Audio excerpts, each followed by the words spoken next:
咁我哋屋企呢，主要就用一個摩登簡約風格為主啦，都配合翻我哋比較中意嘅米色、啡色同埋黑色去做個主顏色嘅設計。咁而我哋一開頭都同 designer 去講咗，因為我哋屋企有小朋友，要啲地方就要安全啲，咁啊唔要咁多角位。咁佢哋就幫我哋設計咗我呢個屋企有好多個 curve 嘅位置咯。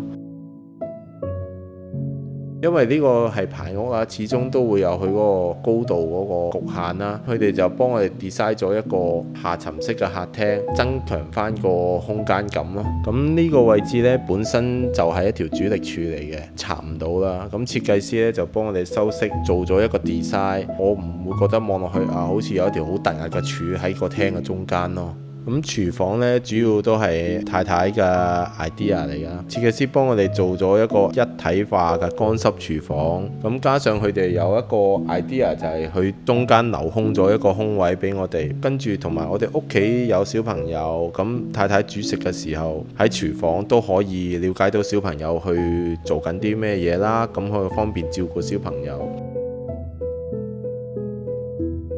咁我本身係一個 trader 嚟嘅，做嘢呢，咁我需要一啲比較集中專心嘅環境啦，可以喺嗰度好專心對住電腦去個市場嗰度做交易啦。做完交易之後收咗市，咁我都希望可以有個 area 放鬆一下，可以俾我睇下書啊，睇下電視啊，飲下嘢休息一下。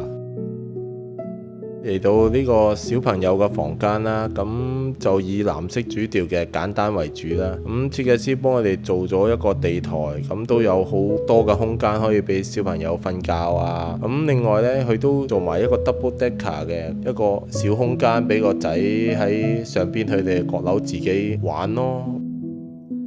咁我哋嘅主人房嗰方面呢，都做咗一個